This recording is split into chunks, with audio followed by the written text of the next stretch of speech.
Hello, my friends.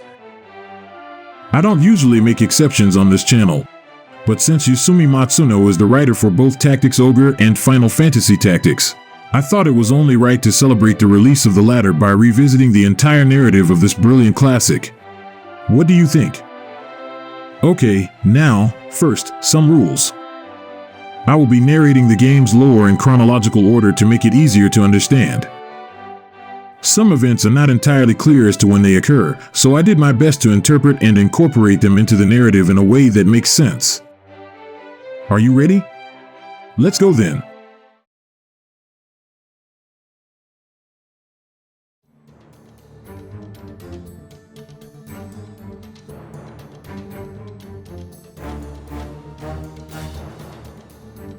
Before Ivalice was what it is, there were gods who walked the earth and altered destiny as they saw fit. They created life, and among these lives were very powerful creatures associated with the signs of the zodiac. But then, 12 of these beings and their leader challenged the gods out of envy for the other creatures.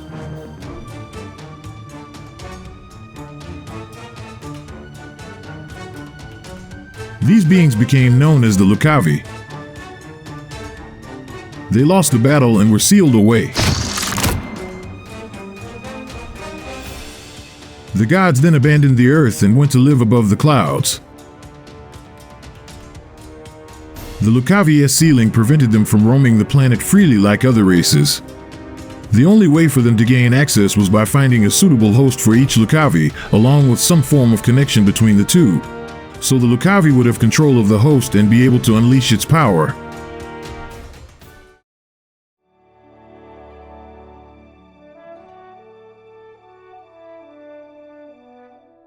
With the Lucavi sealed, the world was able to develop. The modern era is known for its technological advancements, such as mechanical airships and the coexistence of many races.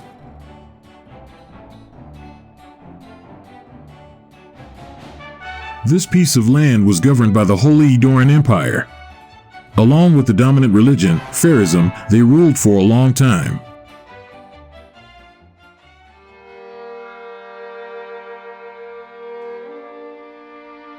As time passed, the nobles of the empire grew more greedy and corrupt, oppressing the common people.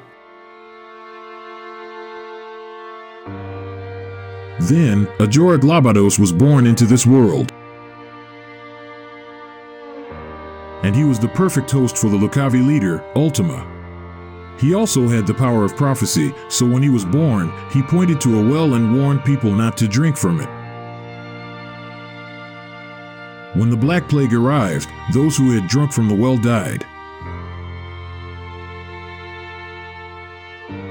Because of his prophecy, he was called Saint Ajora and Son of the Gods by the people as he gained popularity among the masses. When he grew older, he began to speak of the arrival of paradise and also discovered the existence of 12 magical orosites, stones with great energetic power, one for each zodiac sign. Each stone also connected to a specific Lucavi and could be used by a perfect host to make a contract and bring the demon into this world. Ajora, along with a multitude of people and 12 disciples, who were called the Zodiac Braves, began to gather the 12 Orosites and led a rebellion against the corrupt Holy Edoran Empire.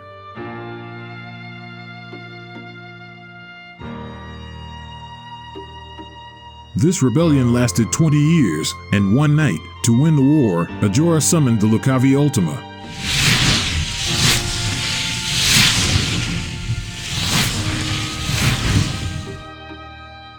With the immense power, he sank the capital city of the empire beneath the waves and won the battle.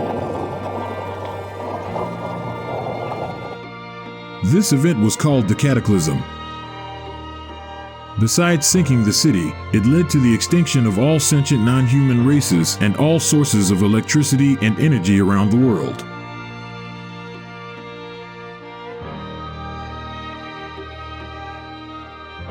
The Zodiac Braves, seeing all the destruction, questioned Ajora's methods, as he had invoked a demon to do his bidding. They confronted him, Ajora was killed, and Ultima was defeated. Ajora's body and Ultima's soul were sealed in another plane of existence by the Zodiac Braves to prevent Ultima from returning and influencing the world again. A magical seal was placed to prevent anyone from entering the location, and the spell to break the seal was written down by Germanique, one of the Zodiac Braves, in his scriptures. The 12 Orosites were also hidden. With the end of the Holy Edoran Empire and the religion of Pharism, Ajora's followers, unaware of their leader's connection to the Lucavi demons, sanctified him after his death and created a church to worship him, called the Church of Glabados.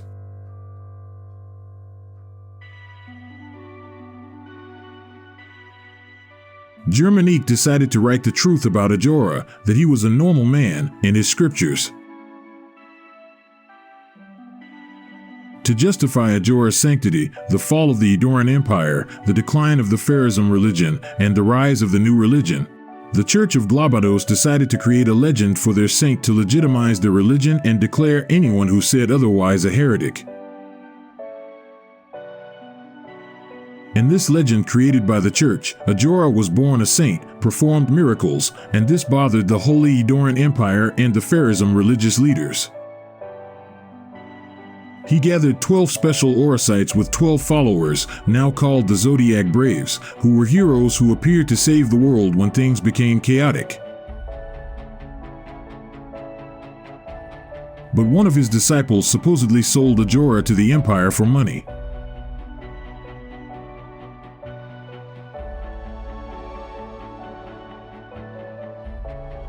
When Ajora was hanged, a cataclysm immediately began and sank the capital city beneath the waves as punishment for killing the son of the gods.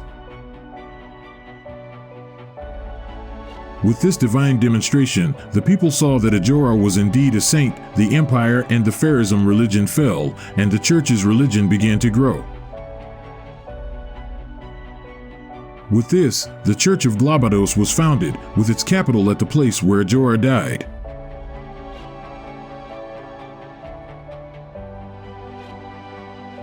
Germanique, now treated as a traitor in the legend, had his writings somehow taken and hidden in a monastery, and the idea of its existence erased.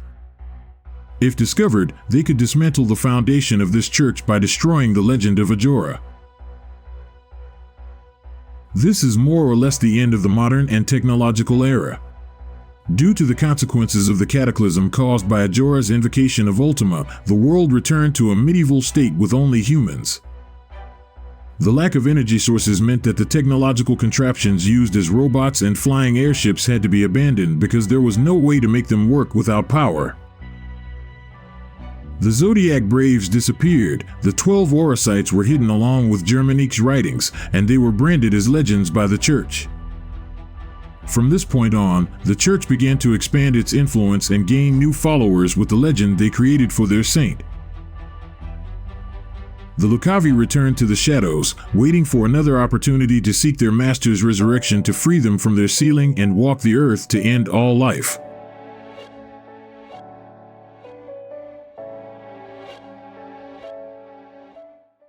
At some time, in the course of 1,000 years, with the end of the empire, this landmass was divided into 7 independent kingdoms that fought among themselves for territory. At a certain point, a king emerged in one of these territories and, through his campaign, advanced and unified all these kingdoms into a single, larger kingdom, with a single king and the nobility as advisors. Each of the former kingdoms still maintained some independence through its local governance. The kingdom is now called Ivalice, with its neighboring kingdoms being Ordaliet and Romanda.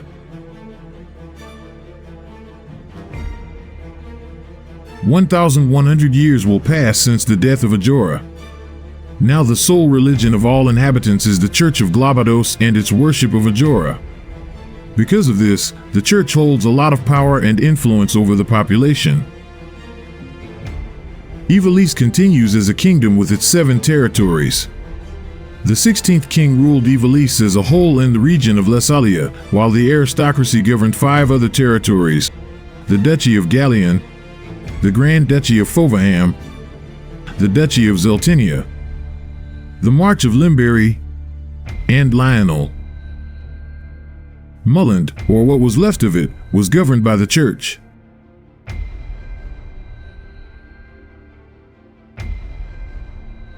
The neighboring kingdom, Wardalia, was ruled by King Devin III, who was the nephew of the king of Ivalice. Both kingdoms had a peaceful cooperation and even traded with each other. There was an independent state between Ivalice and Wardalia called Zelmonia.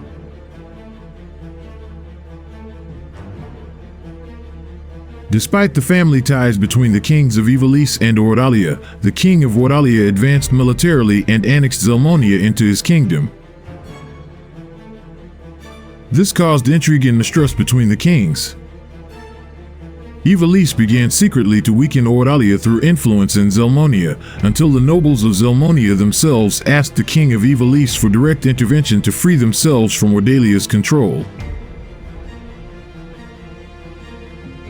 At that moment, the king of Wardalia, King Devin III, died without leaving descendants, and therefore no legitimate heirs to the throne. Wardalia then decided to elect the deceased king's cousin, Varwa VI, as the new king. However, the king of Ivalice, to have a pretext to invade and retake Zelmonia as the nobles there had agreed, said that he, as the deceased king's uncle, was the true new king of Wardalia. When this was not accepted, Ivalice declared war for the throne of Wardalia.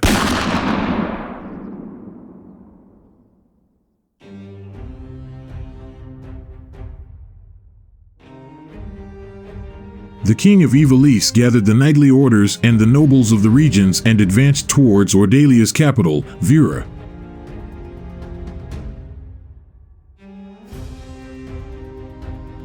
On the way, they passed through Zelmonia and took control of the region.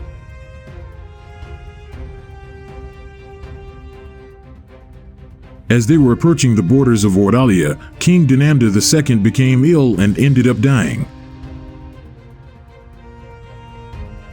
This caused confusion for the entire Ivalice army, and Wardalia used this as an opportunity to strengthen itself and protect the border.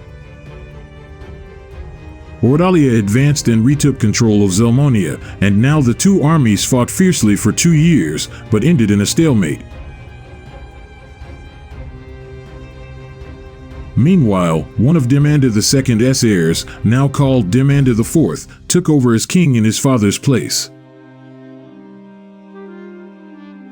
While Ivalice and Wardalia were fighting on the border, Romanda, the neighboring nation to the north, decided to attack Ivalice in support of Wardalia in this battle, since the king of Romanda also had kinship with the new king of Wardalia. Crossing the strait, they attacked. The now new king of Ivalice, with the help of Grand Duke Gareth Barrington's platoon of assassins, fought against the armies of Romanda. The king also fought against the Wardalia army, and after 3 years of battle, the plague Black Death appeared in the kingdom of Romanda, which decided to withdraw from the war because of the plague and the battles. Without Romanda in the war, Ivalice continued fighting against Wardalia, but the costs of the war were huge. Economic recession, political chaos, the loss of lives due to a personal dispute. Misery. Internal disputes and revolts began to happen in both kingdoms, forcing them to retreat to deal with internal problems. This war between Ivalice and Wardalia would last for a total of 50 years. In the middle of this war, people and positions would change, important figures would be born, and others would assume prominent roles before the end of the war that would continue to be important from then on. Let's look at the main changes and how Ivalice was organized now, near the end of this war.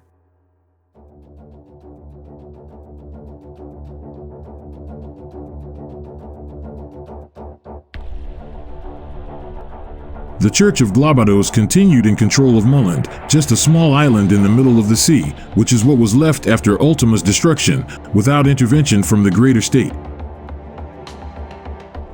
At Mulland Cathedral was the now supreme ruler of the church, High Confessor Marcel Funebris, and his private army, the Templar Knights, now under the command of the Templar Falmar of Tengil.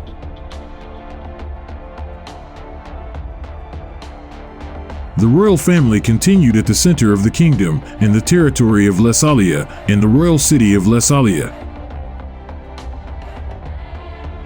With Dinamda IV as king, he had 2 children, an older son named Andoria et Casca III, and a newborn girl. In Orban Monastery, Simon Pen Lakish, a great devotee of the Church of Glabados, found the scriptures of Germanique hidden in the monastery's library, which showed all the corruption and the farce of the church. He began to secretly study and try to interpret these ancient writings. In the territory of Ivalice, 3 noble knightly orders were responsible for the defense. In the lands of Gallion, with its capital at Igros Castle, was now Duke Bestrald Larg and his order of knights called the Order of the Northern Sky, under the command of Barbaneth Beulf. During the war, Barbaneth Beulf had 2 children with his wife, Dystarg and Zalbag. He separated from his wife and had 2 other children with a woman with the surname Lugria, Ramza and Alma. Because of the war and the misery that was spreading, the Black Death also emerged in some places, leading people to death. A simple peasant couple who worked on the Beulf lands died of the plague, leaving 2 orphan children. These 2 siblings, Delita Errol and Titra Errol, were then adopted by Barbaneth and his family. Delita became friends with Ramza, and Titra became friends with Alma, despite the difference in their social classes. The knights Gustav Margraf, Wegraf Falls, and Maluta Falls, Wygraf's sister, also served under the Order of the Northern Sky. But disagreeing with the way the order operated, they decided to leave and join a group called Dead Man, which was formed by peasants to fight in the war. Gustav and Wegraf became the commanders of this order. In Zeltinia, Duke Druxmald Galtana was in command at Zeltinia Castle.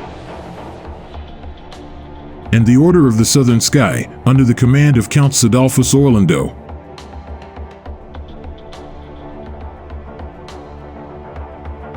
In Fovaham, its ruler was now Grand Duke Gareth Barrington, Lord of Ryavane's Castle. The Order of the Eastern Sky was also in Fovaham, under the command of Gofford Gafgarian. Duke Gareth was known for investing in armaments and training assassins.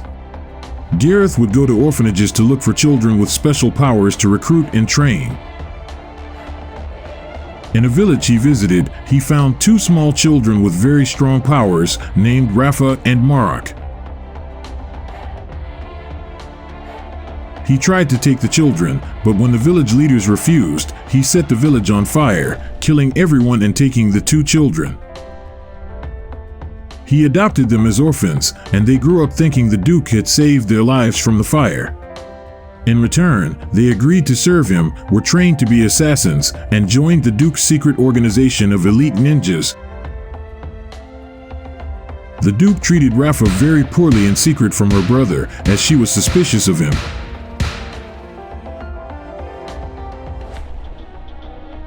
In Lionel, a religious territory, at Lionel Castle, was now Cardinal Alphonse Delacroix, who was also the second in command of the Church of Glabados. Marquis Mesam now Liege Lord of Limberry, was at Limberry Castle. Despite his noble status, the Marquis was much loved by the commoners. Also during this period, the figure of Ivalice emerged, a powerful wizard who stayed in his hometown, magic city of Garoland. A curious thing is that in this universe, the various titles of the game's characters, such as Duke, Marquis, among others, only symbolize that they belong to the nobility or aristocracy, and not necessarily a form of hierarchy among these nobles. Alright, with these details, we can continue the story. Yes!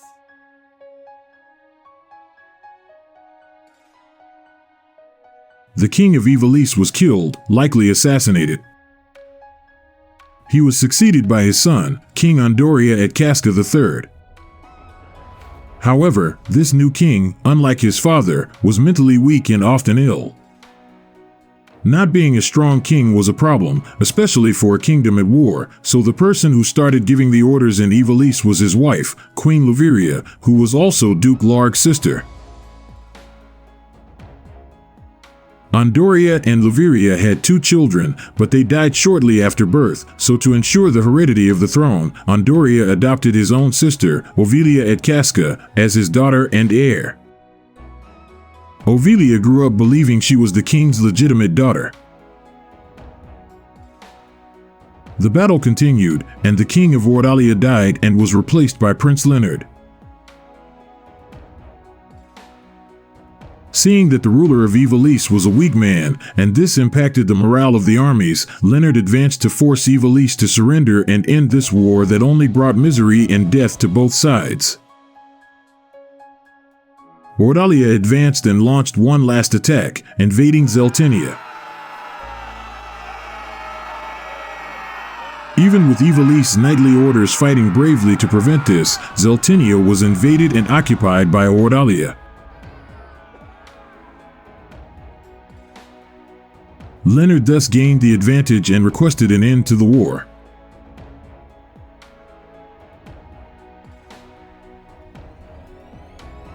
Ivalice and Ordalia mutually agreed to a pact to end the war, but many people believed that Ivalice had actually surrendered since Ordalia had managed to advance on Ivalice. In the end, this campaign lasted 50 years and became known as the 50 Years' War. It brought consequences for many characters who participated in it, as I will show next. Dystarg was part of the diplomacy and negotiations between Ivalice and Ordalia to end the war. Zalbag had already been valued by King Ganamda IV for his contributions to the war, being declared savior of Ivalice, and had already received the title of Great Honor, Devoted Knight. Other characters recognized as war heroes were Barbaneth Beulf, Count Sidolphus Orlando, Cardinal Alphonse Delacroix, and Marquis Messam Elmdor. With the agreement to end the war, Prince Leonard and his troops returned to Ordalia. The wizard Elidibus fled and went into hiding in Midlight's Deep in search of lost treasures and knowledge. Gofford Gafgarian was punished and expelled from the Order of Knights because he used overly cruel methods during the war, which went against the honor of the knightly order he was supposed to serve. The order he commanded, the Order of the Eastern Sky, was also disbanded. With that, he went on to command a group of mercenaries willing to perform tasks for whoever paid the most. The elite assassin clan Kamja was disbanded, but Rafa and Marak continued to serve Grand Duke Gareth Barrington.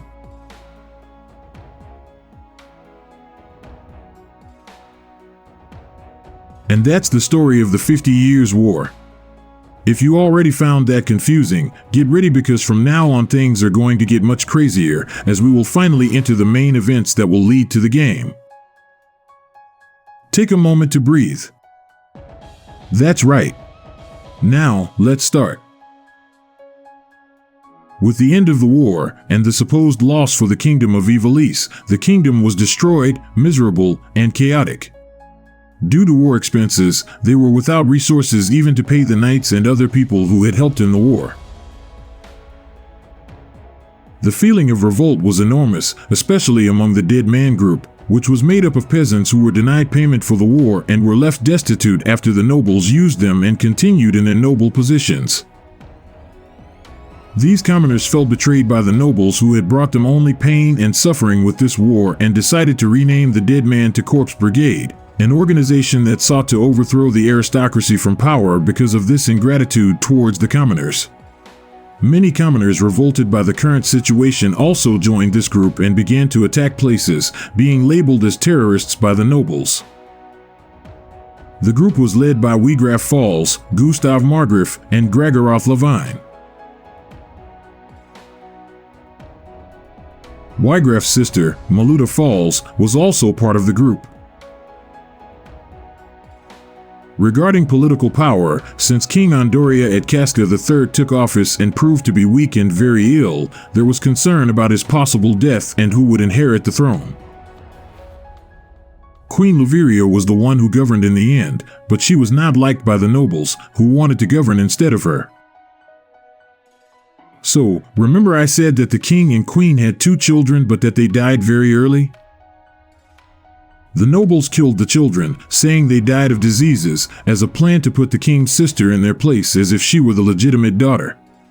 In this way, in the event of the king's death, the one who would govern would no longer be the queen, but the nobles through Princess Ovilia. The queen realized she would lose her power and influence with this and knew she had to do something. Some say she managed to get pregnant by the king, but others think that her brother, Duke Larg, probably arranged a suitor to get her pregnant, since the king was always very ill. Whatever the truth, a few months after the death of her second child and the adoption of Princess Ovilia by the king as his daughter and heir, something unexpected happened. Queen Luviria ended up having another child. Prince Aurinos at Casca, the newest heir to the throne, had just messed up the nobles' plans, because from now on, the legitimate son of the current king would have the right to inherit the throne. With the king's life nearing its end and the prince still being an infant, there would be a need to have a tutor for him. This tutor would have de facto control of the kingdom, and this is the main conflict of Final Fantasy Tactics. The queen wanted her brother, Duke Larg, represented by the White Lion, to be the tutor, keeping the power of regency for Larg, but in practice with the queen as an advisor. On the other hand, the nobles, who did not like the queen and her hunger for power, wanted Duke Galtana, represented by the Black Lion, to be the tutor, thus taking power from the queen's hands and giving it to the nobles to command the kingdom from behind the scenes. This would be the War of the Lions. With the birth of Prince Aurinos, and fearing for the safety of Princess Ovilia, who could also have a right to the throne as the king's adopted daughter, Princess Ovilia was placed under the care of Duke Galtana, who sent her to a monastery to study. But these were not all the pieces pursuing their objectives in this great battlefield. Dysdarg Beowulf wanted to increase the prestige of the Beowulf house and make it control Ivalice, so he began to put his plan into action. He secretly poisoned his own father, Barbaneth, slowly with poisonous mushrooms. With his death, Dysdarg would take the position as leader of the Beowulf house and could try to get closer to Duke Larg. The Church of Globados had ambitions to increase its power and influence, seeking to become even more powerful than the royal crown, so its leader, High Confessor Marcel, planned to use the conflict between the 2 dukes to weaken them in a fight. The church would then appear as a mediator of the conflict, bringing peace to the kingdom, gaining everyone's trust, and then increasing its power. He intended to gather the 12 Orosites to bring back, as the church's legend said, the Zodiac Braves, heroes who would emerge to end the chaos and conflict, thereby legitimizing the church's actions and power from then on. And speaking of Orosites, guess who also decided to act at this moment? The Lucavi demons. To take advantage of the kingdom's chaotic moment, they decided to act and foment this war. Besides gathering the 12 Orosites, finding hosts for them, and finding a way to reach the sealed land, it was necessary for a lot of blood to be shed so they could resurrect their leader, Ultima. To do all that, the Lucavi decided to get involved in Ivalice, taking control of people in high command positions. The leader of the Templar Knights, Falmarv Tingil, was possessed by the second-in-command of the Lucavi, Hashmal, with the Leo Orosite. Another lion had entered the War of the Lions. While working for the Church of Glabados, he began his personal searches in secret. With all these participants in play, the perfect storm was ready in Ivalice, and it is here, at this moment, that the game will begin.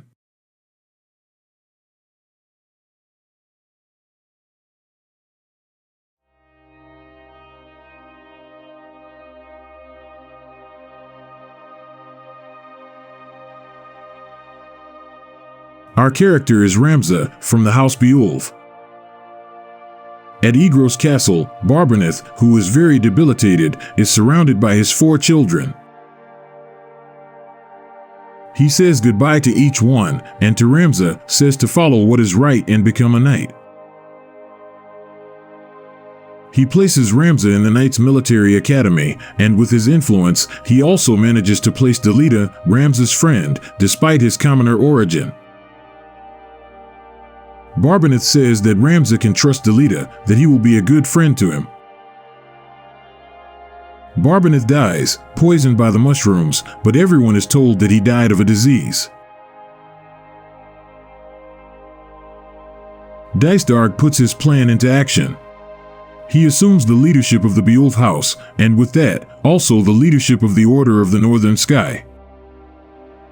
He uses his influence and his childhood friendship with Duke Larg to have him made his personal assistant. Dysdarg leaves the command of the Order of the Northern Sky to his brother, Zalbag. Ramza and Delita go to the military academy. Alma is sent to Igros Preparatory Academy to study, along with Titra, Delita's sister. At some point, Princess Ovilia is sent to Orban Monastery to study with Simon Penlakish.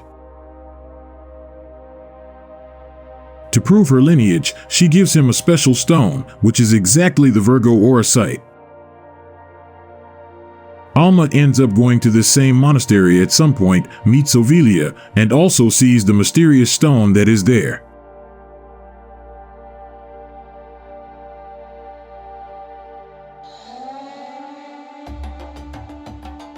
Some time passes, and the population's support for the Corpse Brigade begins to increase more and more as misery and diseases spread, and with that, the attacks become more frequent and start to bother the nobles. Thus, Duke Larg and Dysdarg decide to end this group by publicly delegitimizing them.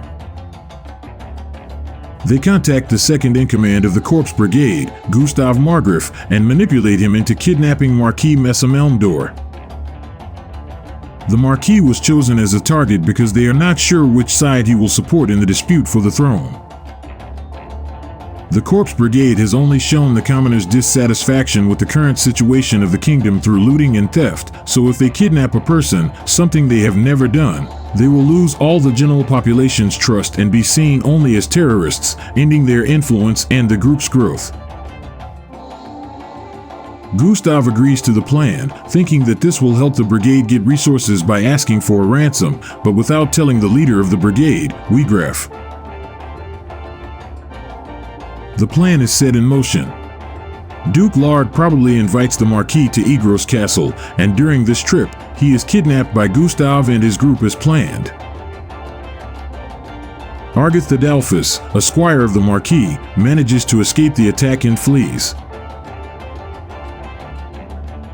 At the military academy, Ramza and Delita hear people talking about misery, hunger, and increased taxes and the population's dissatisfaction with the nobility as a result of the 50 Years' War. At this moment, a commander of the Order of the Northern Sky appears and says that he is there to recruit warriors to help guard Igros Castle, since Duke Larg's royal guard and soldiers of the Order have been commanded to make a large-scale attack against the Corpse Brigade.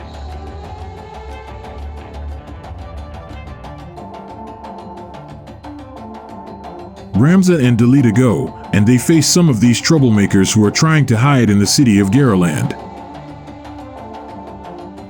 With their battle experience and training, they easily defeat the enemies. They continue their journey to the castle and find Argith being attacked by the brigade soldiers. They fight together and manage to defeat the troublemakers. Argith says that he works for the Marquis and that he has been kidnapped, so they decide to go to the castle to ask for help.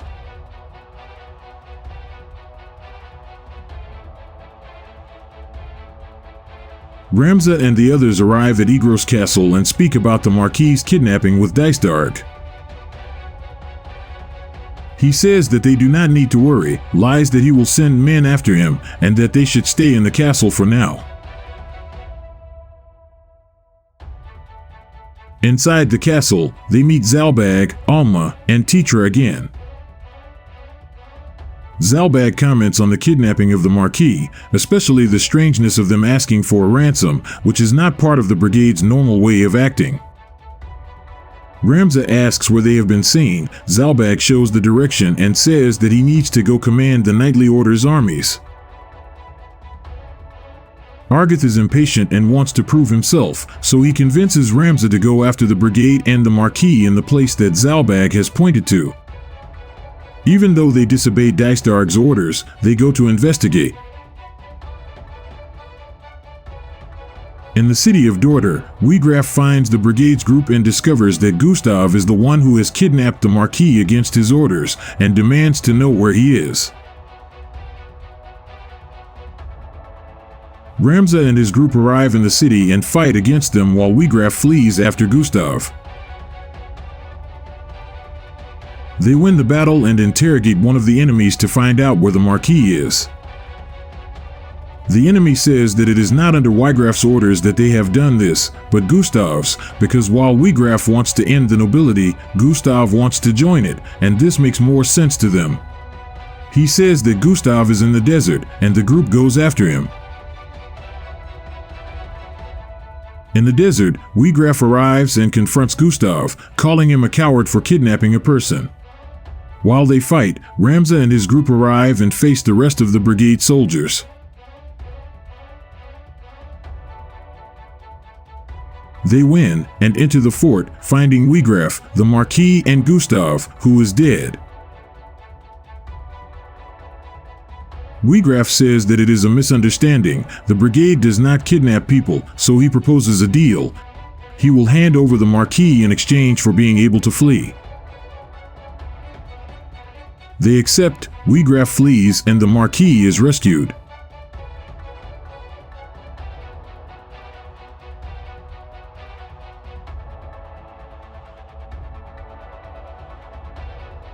They return to Igros Castle and are confronted by Dysdarg for not having obeyed his order to stay in the castle. Despite that, Duke Larg appears and thanks them for saving the Marquis. Dysdarg's plan works. Now that the brigade is seen as a terrorist organization for the kidnapping and no longer has the support of the population, they prepare a final attack on the brigade's hideout to destroy them completely. Ramza is chosen to lead one of the fronts of this battle. Wiegraf discovers that it is Dysdarg who has ordered Gustav to kidnap the Marquis, with the approval of Zalbag for the plan, so Wiegraf prepares his revenge. Ramza and his group advance to the brigade's hideout, where they face Wiegraf's sister, Maluta Falls. During the battle, Argith talks about how they are inferior beings because they are commoners, and Maluta finds them disgusting for being of the aristocracy. With the attack on their hideout, showing Wiegraf's strategic capacity, he also orders an attack. Igros Castle is invaded by Gragoroth Levine, another of the brigade's leaders, in an attempt to assassinate Dysdarg. Dysdarg is wounded, but still manages to survive, so to escape, the brigade soldiers take Alma and Titra hostage. Zalbag appears and manages to prevent Alma's kidnapping, but Titra is taken. The woman is defeated. Argith tells Ramza to kill her, but Delita has compassion because he is also a commoner and lets her escape in disgrace. Ramza and his group return to the castle and find out what has happened. Dystarg lies again and says that he will order an attack on the brigade as soon as they can save Tetra, since as a member of the family, even if adopted, he cares a lot. Delita and Argith argue at the castle exit because Argith thinks that they should not stop the army from attacking the brigade just to protect one life. Argith calls Delita a commoner and says that because of that he will never be part of the elite like them, and that Ramza should not hang with that kind of people. Argith heard from Zalbag that the brigade's base is in Zekton Fortress, but they cannot make a frontal attack because it is too well defended. So if they want to do something, it has to be from the back of it. Delita complains to Ramza that he cannot find a way to change things because he would like to have an army to command and save his sister, but that is not possible for him, most likely because of his commoner origin. They decide to go save Tetra, invading through the back of the fortress, as pointed out by Argith. On the way to the fort, they find Maluda again, who, humiliated for having been left alive, decides to fight to the death now.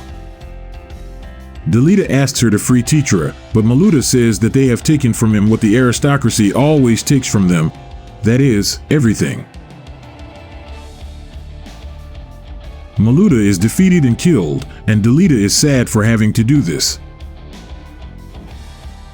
Not far from there, Gregaroth arrives with Tetra as a hostage. Guigraf asks why he has taken a hostage, and Gregaroth says that the only way to escape the castle is by having a Beulf to negotiate with later. He also says that Maluda, his sister, has been killed. It is at this moment that Ramza's group arrives at the scene. Gregaroth flees with Tetra to the fortress and Guigraf stays to fight and avenge his sister. Guigraf is defeated and tells Ramza that it is his two brothers who have requested the kidnapping of the Marquis, because the two lions are fighting for the throne with the king's death being near, and are looking for allies, identifying enemies, and preferring to eliminate those whose side they do not know in this dispute. Ramza does not believe those words and Guigraf also flees towards the fortress. Ramza and Delita run towards the fortress, and upon arriving, they find Zalbag and Argith at the front gate. Gregaroth is holding Tetra hostage and threatens to kill her if they do not retreat. He also says that the fort is full of gunpowder and ready to blow everyone up. Zalbag says that they will not obey orders from troublemakers and orders Argith to attack. Argith fires an arrow at Gregaroth, but ends up hitting Tetra, who falls lifeless immediately, to Delita's surprise. Another arrow is fired and hits Gregaroth, who, wounded, enters the fortress. Zalbag is informed that Guigraf has been seen arriving at the fortress and decides to go find him to attack. Delita confronts Argith about how he could kill his sister. Argith says that commoners are worth nothing and that he is happy to fight against them. Ramza and Delita then fight Argith in the fortress. Nearby, Zalbag finds Guigraf and they begin to fight. Guigraf, seeing that he is at a disadvantage and is going to lose, flees on his chocobo. Argith and his group are defeated and killed. Delita takes his sister's body in his arms. And now, Gregaroth sacrifices himself by lighting the gunpowder and exploding the entire fortress.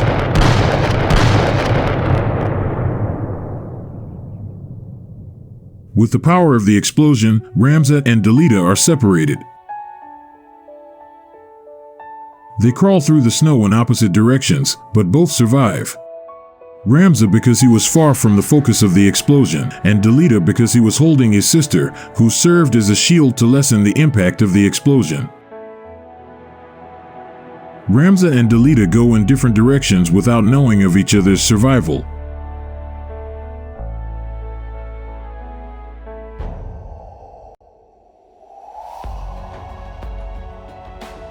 Here we have a period of approximately 1 year since that battle at the fort. Things may get a little confusing, so pay attention. In this 1 year period, the following events take place. With Wygraff's escape and his mourning for his sister, he chooses to live in hiding. Without its leader, the Corpse Brigade disintegrates. Ramza, disappointed with his brother's way of acting, leaves the Order of the Northern Sky. He severs ties with the Beowulf house and adopts his commoner mother's surname, Lugria, so that no one knows who he was. Ramza joins Gofford Gafgarian's mercenary group and begins working with them. With Titra's death, Delita decides that he will never again be a pawn in the hands of nobles, and that no one will ever stand above him anymore. From now on, he becomes a hidden force with his own interests and objectives on this battlefield that Ivalice becomes. Delita joins Duke Galtana's Order of the Southern Sky, under the command of Baron Grims. But in fact, he had joined and was secretly working for the Church of Glabados. In his personal motivation, he intended to use both for his own plans. King Andoria at Casca III finally dies soon after being struck by the Black Death. Thus the dispute over the guardian of the child prince truly begins. With tensions rising quickly, the Lucavi decide to act on their plan to foment war and gather all the blood necessary to revive their leader, recover her aura site, and secure a suitable host.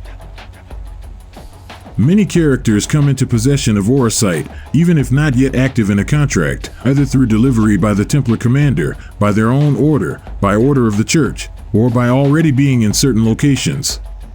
So I give a brief explanation about the location of some of them at this point in the story.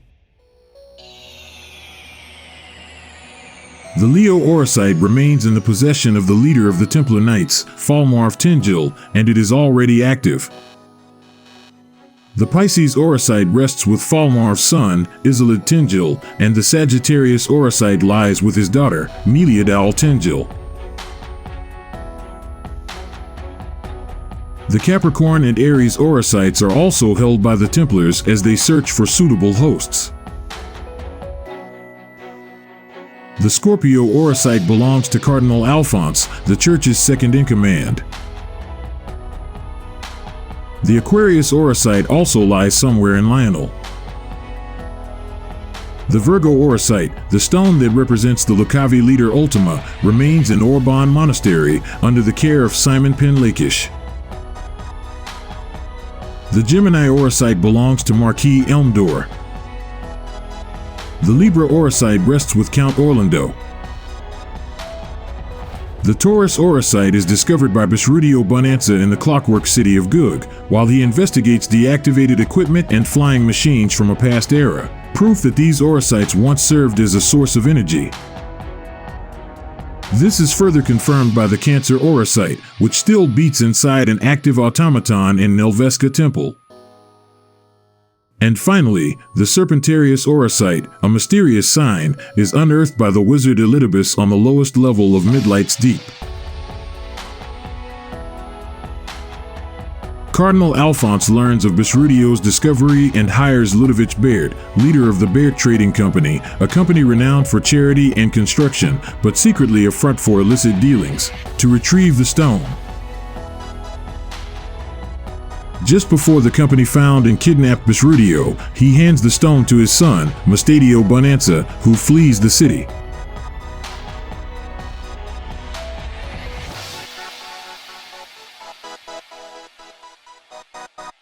Back to our political intrigue.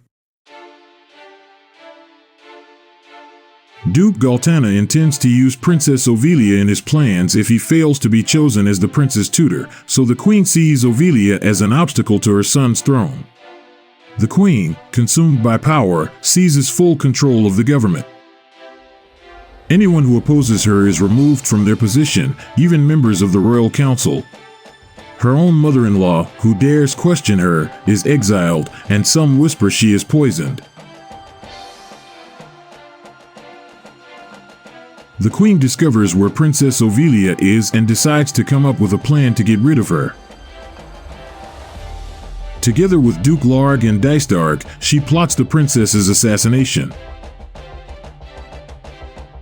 The plan calls for Knights of Larg's Order of the Northern Sky to wear the uniform of Duke Galtana's Order of the Southern Sky and kidnap the princess from Orban Monastery.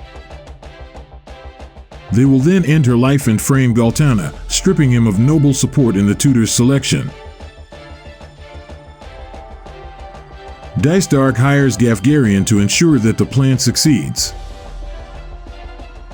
Knowing the danger that the princess could face with this dispute for the throne, Agrias Oaks, a knight of the Royal Guard, decides to increase the princess' security.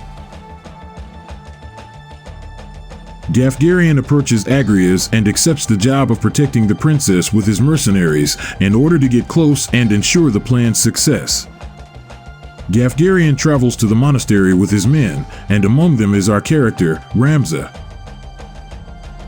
The church, too, grows concerned for the princess and prepares its own measures to protect her.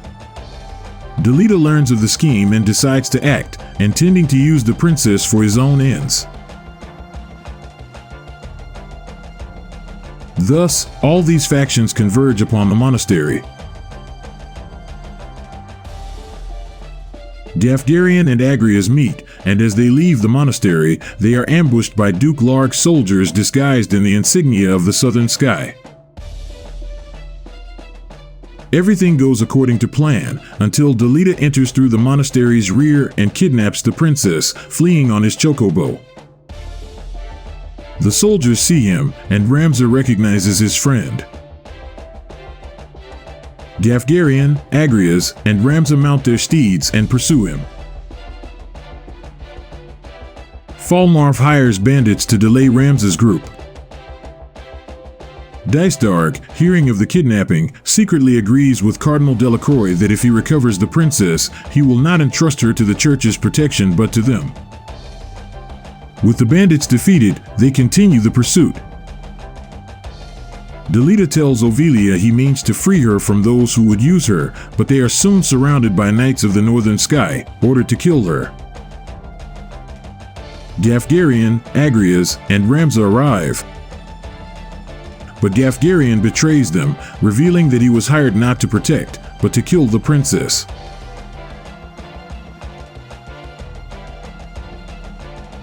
They defeat the knights, and Gafgarian flees. Delita insists they cannot deliver Ovilia to Duke Larg, who wants her dead, nor to Duke Galtana, who would exploit her. With this, he manipulates Ramza into believing that the only safe haven for her is the church. Delita departs, and they decide to seek aid from the church, placing her in the hands of Cardinal Alphonse Delacroix, since the church appears to stand apart from the War of the Lions. The story of the princess's kidnapping becomes public, and Duke Galtana is accused because the uniforms of his soldiers are found at the scene, even though he denies it. On the way to the Cardinal, they find Mustadio Bonanza surrounded by men from the Bear Trading Company. They help him, defeating the enemies. Mustadio says that he is also going to the Cardinal, but not knowing who to trust, he decides to hide his reason. Ramza and Agrias are suspicious of him, but the princess orders that they go together. They agree and continue the journey. They arrive at the Cardinal and explain the whole situation. Delacroix says that the princess will be safe with him because the church does not expect to take any side in this war, and that he will send a request for the church to protect her from now on. Mustadio says that his father is being held hostage and asks for help. The Cardinal then shows the aura sight in his possession to force Mustadio to trust him and reveal where he has put the aura sight that is with his father. Mustadio says that he has found a similar stone and has hidden it in the city. The Cardinal will send men to save his father, so Ramza and Mustadio decide to go to the city to rescue him, while the princess and Agrias stay at the castle. While they were on the trip, Dystarg is informed that the princess was with the cardinal, so he sent Gafgarian to get her and kill anyone who got in the way. The cardinal also informs the church that he is with the princess, and Ludovic that they are going to the city. Falmarv sends the Templar Lofri ordering to find the former leader of the Corpse Brigade, Wiegraf, because as a man filled with hatred and a desire for revenge, he is an ideal candidate for one of the Lucavi in the Stones. Ramza and Mustadio arrive in the city and decide to split up to look for his father. Mustadio is worried about the Zodiac Stone that was with him and decides to hide a similar but fake stone in case he needs a distraction. As soon as he does this, Mustadio is captured by Ludovic. He demands that they reveal where the stone is, otherwise he will kill Mustadio's father. Mustadio points to the hiding place of the fake stone and Ramza hands it over. With the stone in hand, Ludovic orders his men to kill them while he goes to take the stone to the cardinal.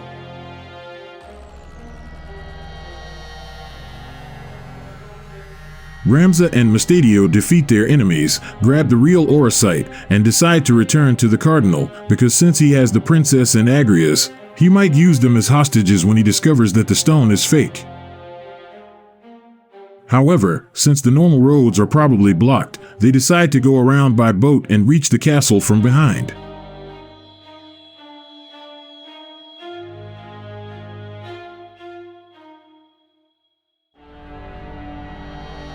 Arriving at the port, Ramza finds Delita again.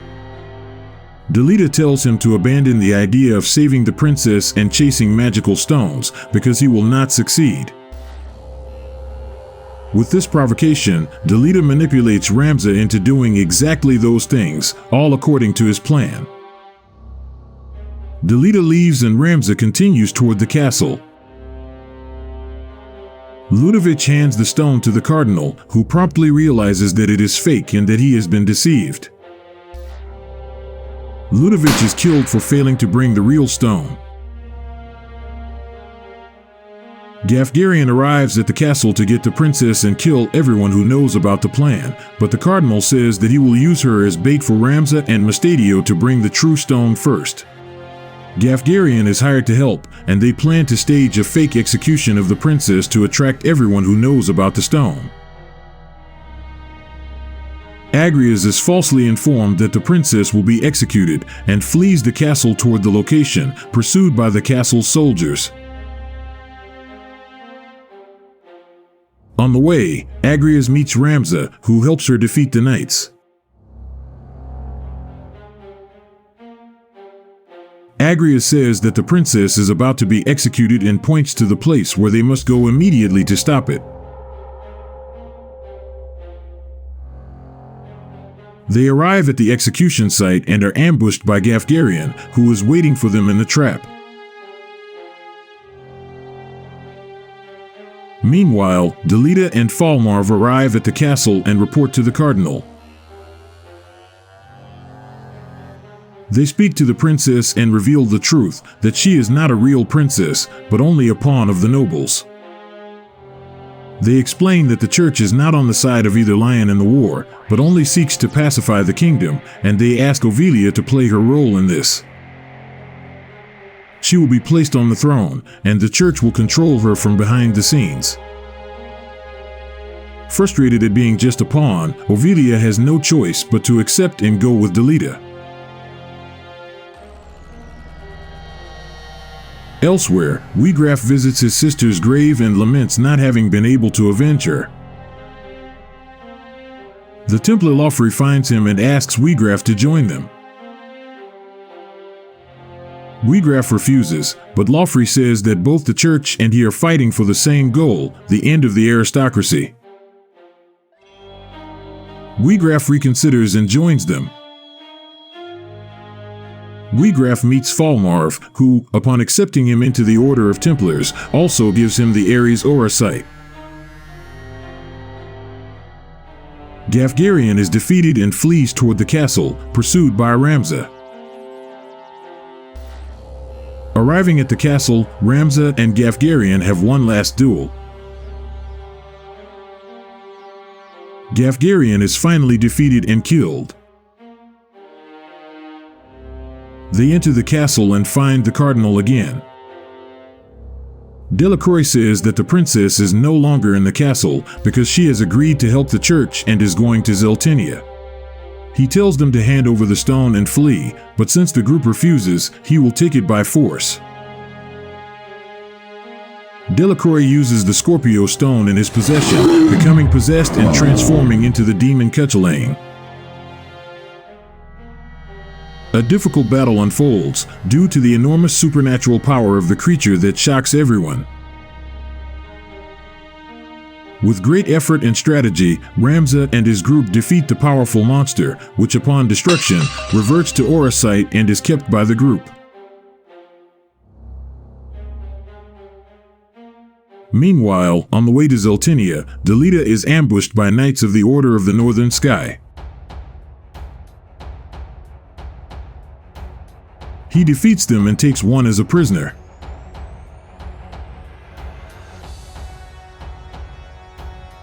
Delita and Ovilia arrive at Zeltinia Castle, where Delita is taken to an audience with Duke Galtana and his advisors. To gain the Duke's trust, Delita says that he is a knight under the orders of Baron Grimms and has been sent to rescue the princess. He also says that he has brought a prisoner, the Knight of the Northern Order. Delita makes the prisoner claim that he was trying to kill the princess to tarnish Duke Galtana's name and hinder his chance of becoming the prince's tutor. Delita makes the prisoner accuse Chancellor Glavan, one of Galtana's advisors, of ordering the attack and conspiring with Duke Larg and the Queen. The Chancellor is stunned and claims it is all a lie, but Delita kills him in front of everyone before he can defend himself. Delita advises Galtana not to waste time and to march on the royal capital immediately with his armies, remove the prince, and place the princess as ruler before further betrayals like the Chancellor's occur.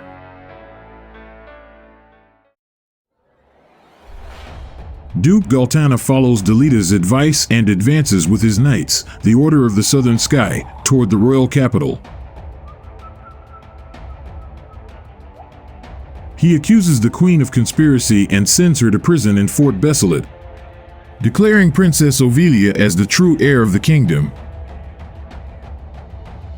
Duke Larg disagrees and declares Prince Aurinos the true heir to the throne, naming himself as his tutor and immediate ruler. As his first order, he commands the Order of the Northern Sky to march to Fort Besselet to rescue his sister, the Queen. Duke Galtana, in the name of Princess Ovilia, orders the Order of the Southern Sky to march to stop them. A great and bloody clash begins with the meeting of the two armies and what becomes known as the true beginning of the War of the Lions. In the Battle of Lessalia Plain, massive battalions of armed knights mounted on chocobo from both sides face each other to the death in the royal city. After an extensive and grueling battle, Duke Galtana's knights cannot hold the city and retreat to Fort Besselet and Zeltinia Castle to regroup. Duke Larg seizes the opportunity and takes control of the royal city, making it his main base for the Order of the Northern Sky. In a period of 3 months of this war, the Order of the Southern Sky attacks several times, but cannot retake the city. Approximately 400,000 deaths are registered on both sides, which further decreases any kind of popular support that exists in this dispute. To make things even worse, famine overtakes Zeltinia and Limbury because of drought, and Gallion and Fovaham because of flooding, causing mass starvation among civilians. Especially in Galtana's territory, civilians and some former knights begin to rebel because of hunger and the increase in taxes. In one of these conflicts, Baron Grimms tries to contain them but ends up being killed. Galtana then places Delita as captain of the knights that the Baron previously commanded. The church orders Delita that, at the right moment, he must assassinate Galtana, so as to increase the confusion even more and allow the church to emerge as a savior. As a form of help, and also to ensure that Delita does not betray the church's objectives, they send Valme Fernanda to assist and spy on him. During this period, Ramza is accused of heresy for killing Cardinal Delacroix, liege lord of Lionel and second-in-command of the church. With this accusation, the church and the Templars gain the freedom to pursue him for the 2 Orosites that he possesses. The church sends Zalmo Lucianeda, a confessor responsible for hunting heretics, after Ramza to arrest him.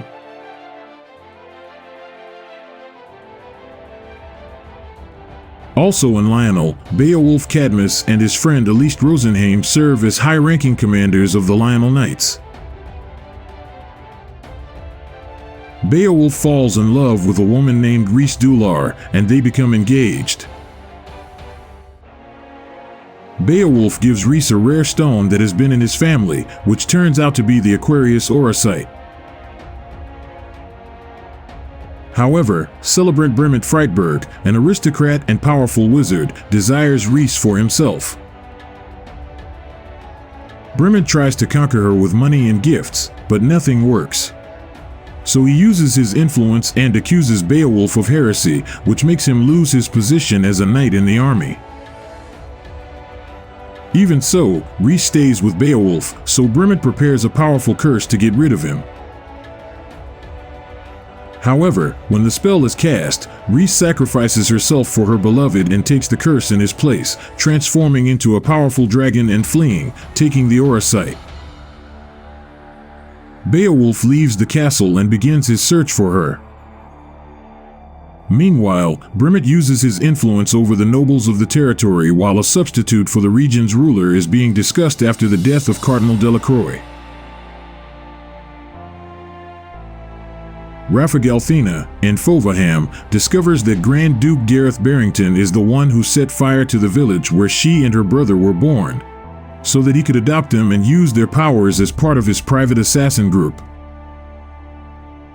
Rafa, who at this moment is 13 years old, goes to confront the Duke about this fact. Barrington responds to the accusation with extreme aggression, and to show that he has control over her, he abuses the girl, displaying all his evil.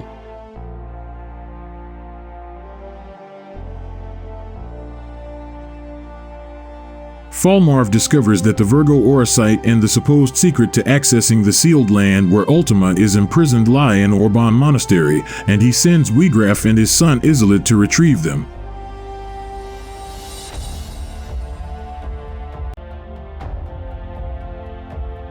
After 3 months of war, a meeting of Galtana with his council was scheduled. Count Orlando spoke to consider a truce or end the war because of so much misery and suffering. The Duke said that if they were suffering from this, the other side must be too, so the war would not stop until he was the winner. This kind of attitude ended up generating some desertions in Galtana's army, so Orlando sent his adopted son, Oran Durai, to pursue them while Orlando started another advance with the army against the White Lion. Ramza decides to meet with his brother Zalbag in Lesalia to say that both sides of this battle are being manipulated by the church to try to get him to stop the war.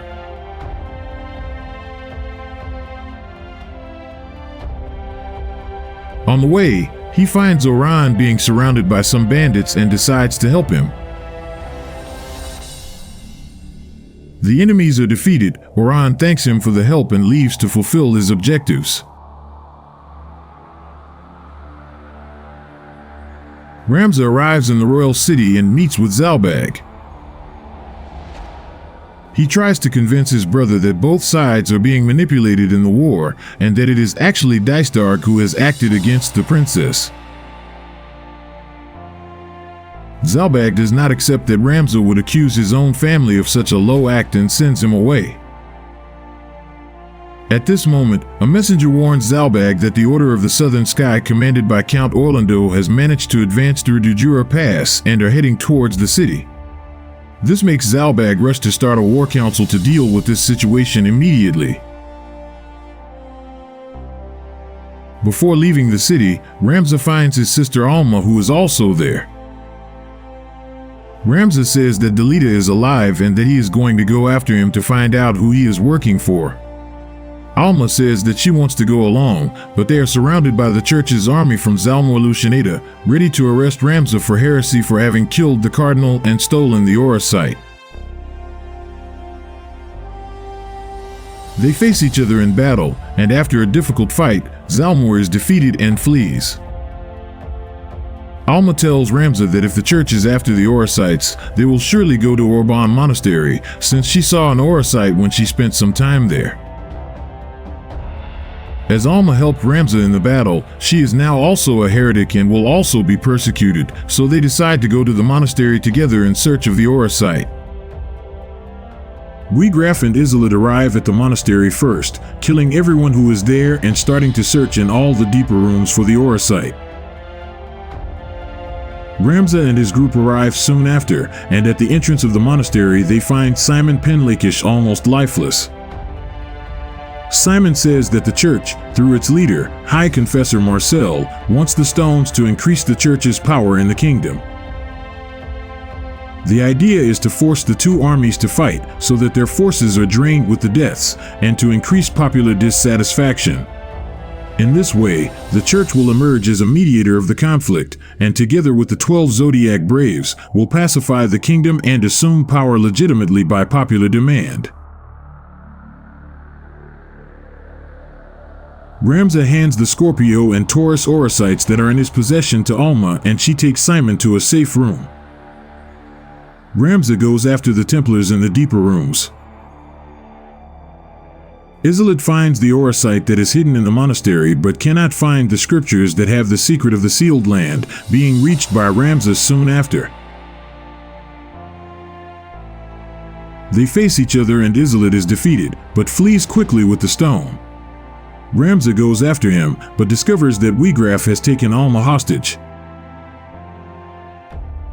Seeing that it is Ramza who is there, Weegraf gives Alma to Isolde to flee and faces Ramza. Ramza fights bravely against Weegraf's soldiers and in the end manages to wound him mortally. Even wounded, Weegraf tries to flee. Isolde is waiting for him, but seeing Weegraf about to die, he leaves with Alma and the two Aura sites. Ramza reaches Weegraf and sees that he has an Aura site with him. The Aura site and Weegraf end up making a contract and transform into the demon Belias.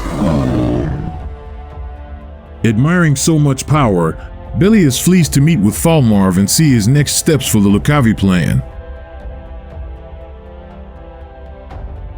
Simon in his last energies reaches Ramza and gives him the scriptures of Germanique that he is studying, saying that they serve to show all the corruption of the Church of Globados and the farce of Saint Ajora.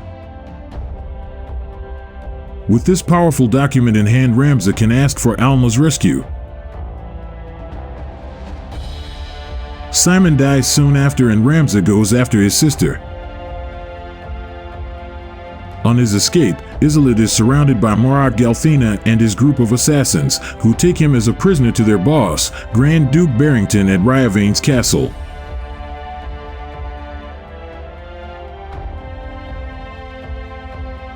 Ramza appears soon after and is approached by Marat, who tells him to go to Ryavane's castle if he wants to save his sister, taking the scriptures with him.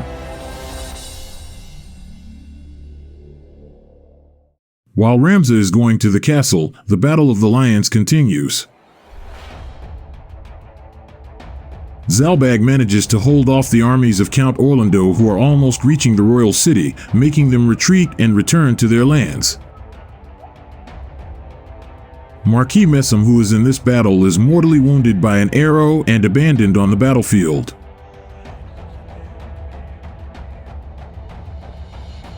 When there is no one else there, in his last breaths, the Aura site that is with him begins to shine and proposes a pact for his life. The Marquis accepts, and he transforms into the demon Zalara.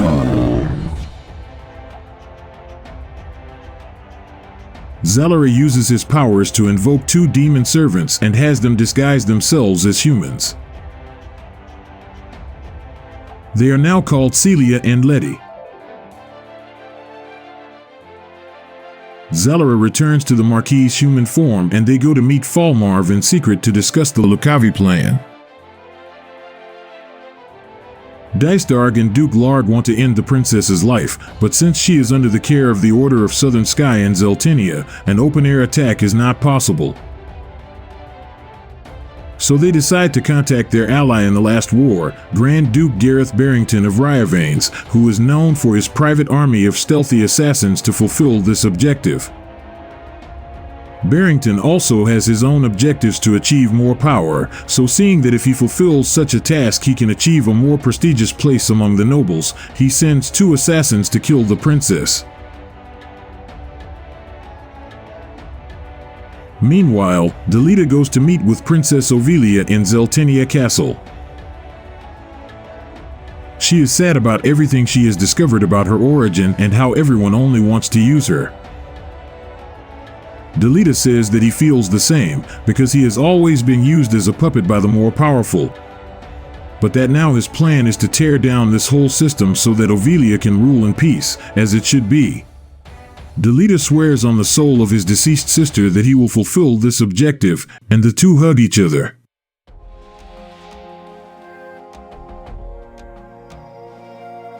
The group of assassins arrive at Ryavane's castle taking Isolde and Alma as prisoners.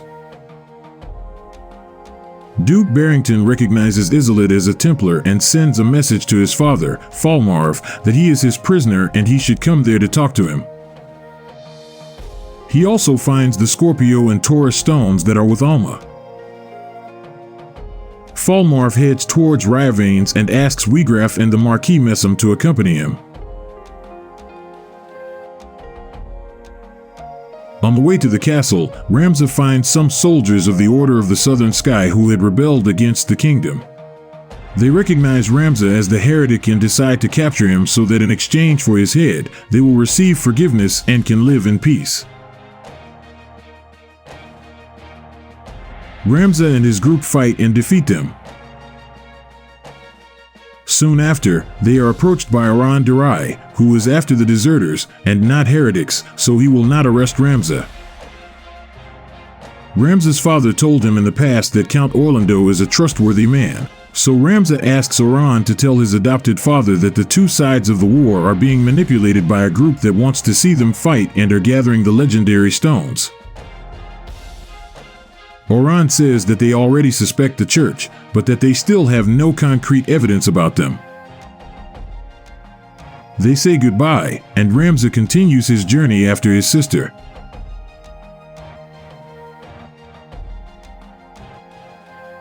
They arrive at the city of Yardrow and find Marok and his sister Rafa Galthina arguing.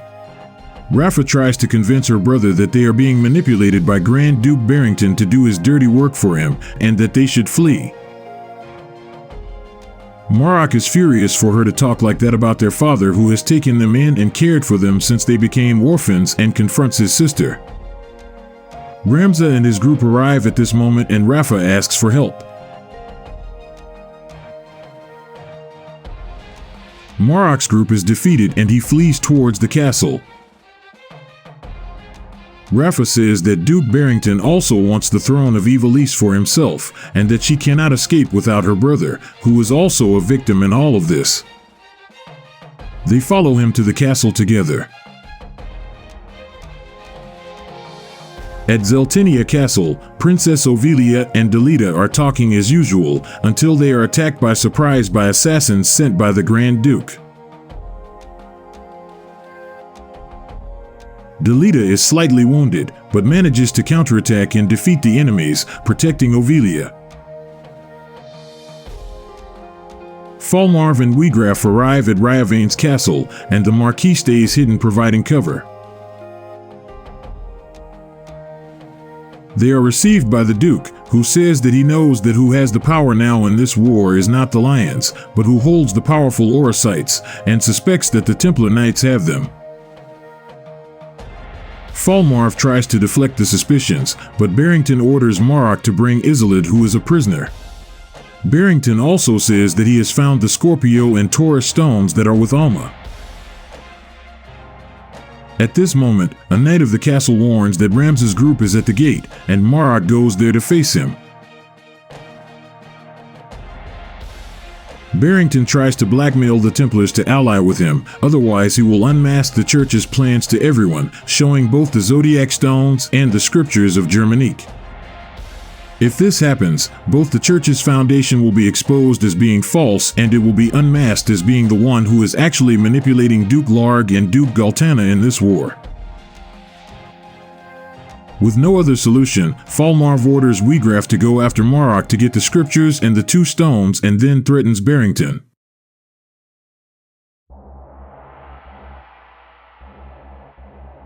The Grand Duke calls his knights to protect him and Falmarv transforms into the demon Hashmal.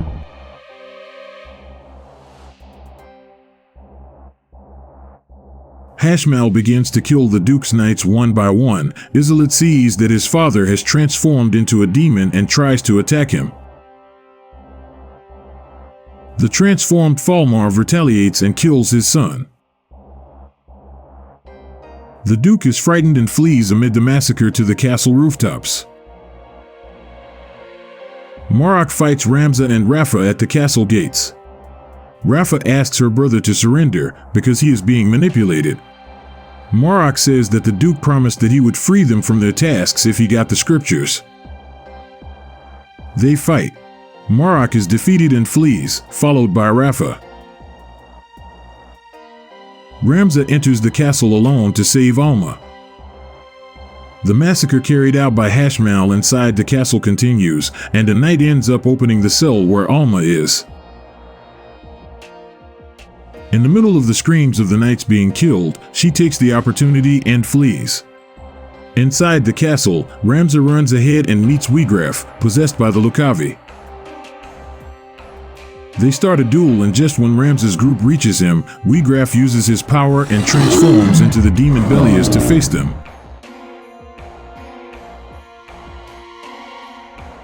After a dangerous and difficult battle against the strong beast, Ramza ends up coming out victorious.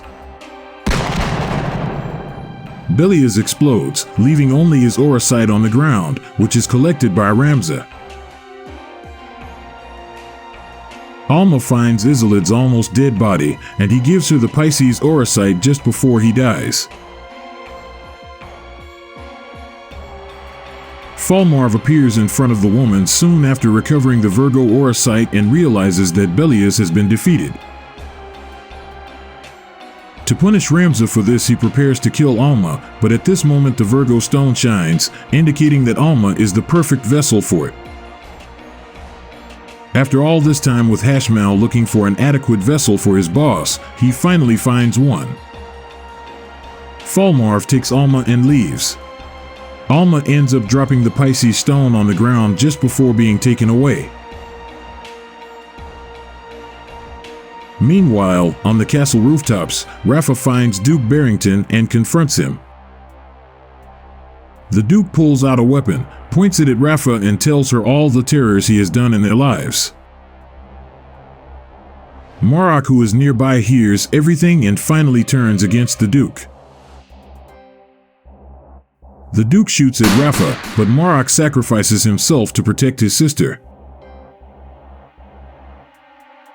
Ramza appears and Barrington orders Rafa to give him the 2 stones that are with Marok.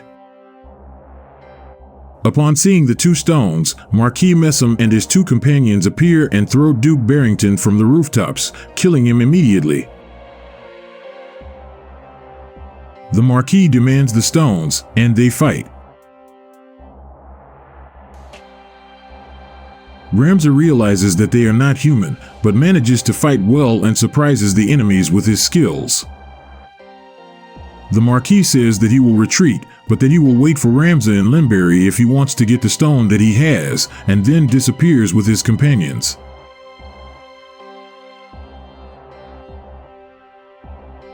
Rafa mourns over Marok's lifeless body, but the aura sight that is with him begins to react to the lamentation and activates its powers, bringing Marok back to life. Thus proving that the aura sights are not just energy portals for the Lucavi, but can also be used for good things. Ramza enters the castle and begins looking for Alma. He ends up finding the Pisces aura sight that was with Isolde.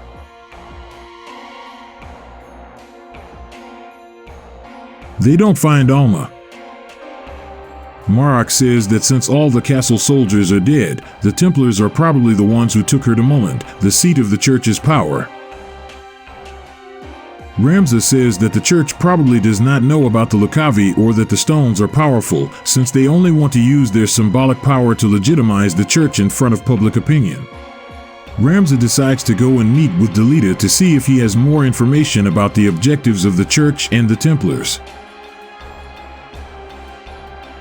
In Zeltinia, Oran returns and talks with Count Orlando, passing on the information that the stones that were in Gug and with the Cardinal are true aura sites. He says that the church and the Templars are looking for the stones, but do not know why. Orlando then says that they should soon come after the stone that is with him. Meanwhile, in the plot of the War of the Lions, the church prepared its final plan to end the leadership and take control. High Confessor Marcel manipulates Duke Larg to decide to take control of Fort Besselet, because it is a strategic point that is under Galtana's control, and whoever has control of it will have access to Lemberry's supply chain.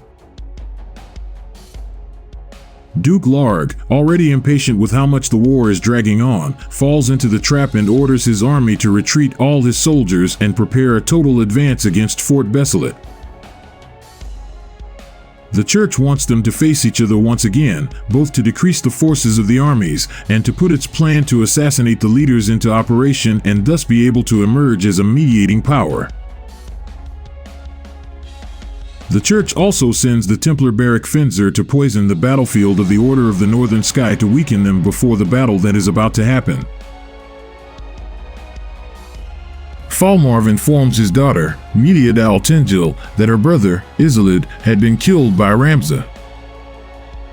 Meliadal is furious and goes after Ramza for revenge. Along with her, the Inquisitor Zalmor and his group accompany her to arrest the heretic. On the way to Zeltinia, Ramza hears that very dangerous monsters have taken up residence in the Gallant mines and are threatening the workers. Among these monsters, it is said that even a powerful dragon has been seen.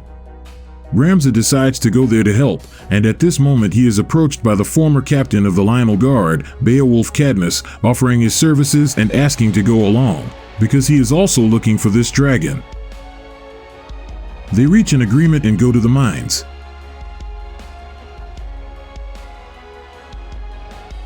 After facing several powerful monsters, they find the dragon.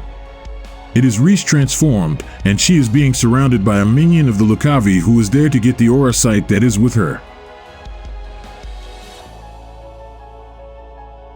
They face the powerful enemy and come out victorious. Beowulf thanks him for the help in saving the dragon, and as gratitude gives Ramza the Aquarius aura sight that was with the dragon. They decide to continue in the group, because Beowulf wants to find a way to break the curse and bring his beloved back to human form. In Zeltinia, Delita and Princess Ovelia talk once again. Delita tells her about his past, about how the nobles used his sister and discarded her, and that is why he will never let the same thing happen to the princess. In this way, he gains her almost unconditional trust to fulfill his objectives. Ramza continues his journey and is ambushed by the Templar Meliadal, who seeks to avenge her brother's death. Ramza tries to explain that he is not the one responsible, but this is not enough and they fight. Meliadal is defeated and flees, promising revenge.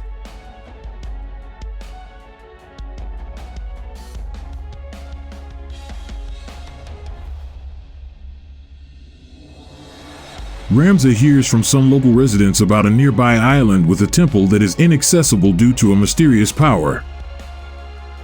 Intrigued, he decides to go with his group to investigate.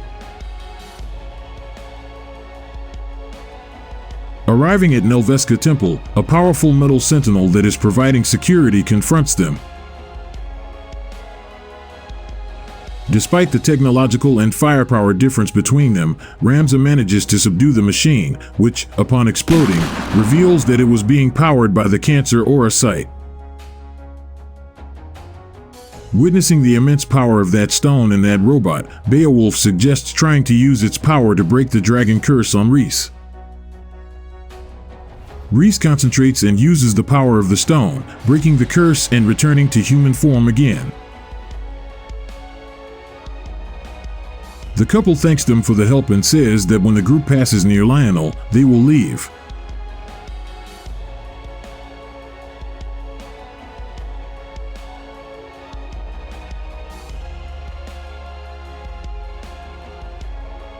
Ramza finally arrives at Zeltinia. He meets with Delita, who explains that the church's goal is to take control of Ivalice, and that is why his mission is to get close to Duke Galtana and his allies so that he can kill them at the right moment. Without their leaders, their power will be diminished, and the church can take their place. However, the only one standing in the way of this goal is Ramza himself. They then are surrounded by the Inquisitor's army. Delita realizes that he will have to kill him so that they won't know he is conspiring with Ramza, and the battle begins. Confessor Zalmor and his army are defeated and killed with Delita's help. Ramza says he is also looking for Count Orlando there to give him the scriptures and unmask the church, but Valmay-Fernanda appears and says that it is already too late. The northern and southern armies have already begun to march to Fort Besselet. Ramza runs off to get there, hoping to talk to Orlando and prevent the bloodshed that this battle will cause. Delita lets Ramza go, as he is acting exactly as Delita wants and cannot do himself, which is confronting the church, the Templars, and the Lucavi. Still in Zeltinia, High Confessor Marcel tells Duke Galtana that Count Orlando is conspiring and has hired an assassin to kill him. Galtana, who is already suspicious of Orlando wanting to end the war before, arrests the Count and sends him to prison at Fort Besselet. With the commander of the Southern Order's troops now imprisoned, he is defenseless against the great war that will soon take place against Duke Larg. So Galtana places Delita as the commander of the Order of the Southern Sky in the Count's place, exactly as the church wants.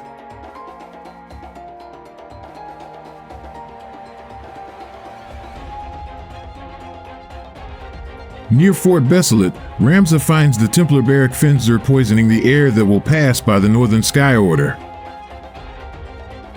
The plan is that with this army incapacitated, Duke Galtana will advance with his armies without hesitation, creating an opportunity for Delita to kill him. Ramza and the Templar begin a fierce battle.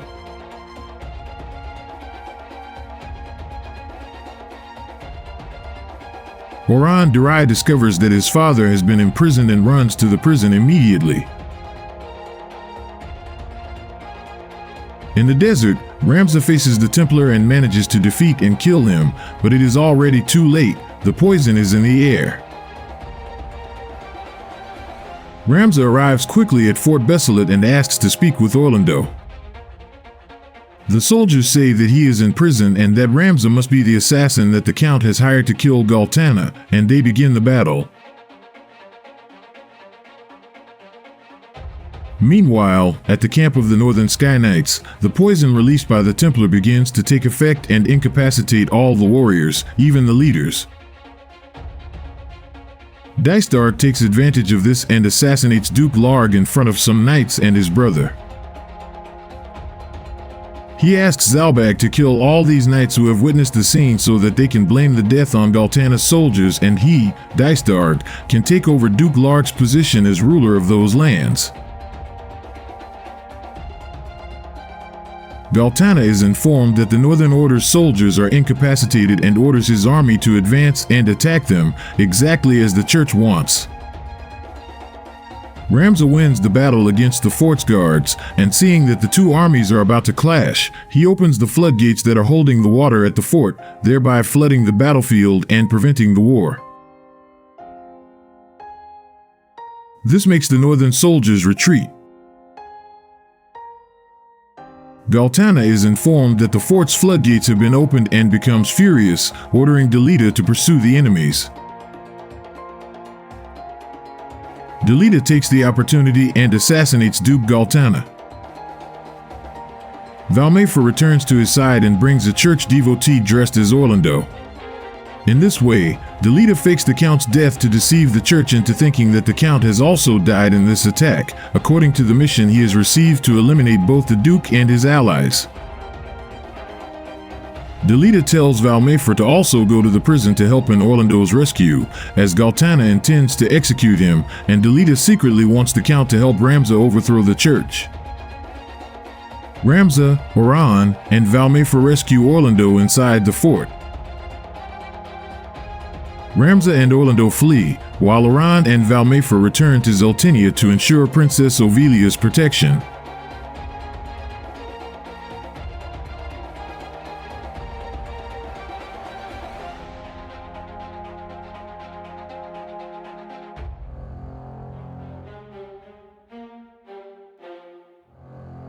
With the death of the two dukes and their allies, there is a lot of confusion among the population.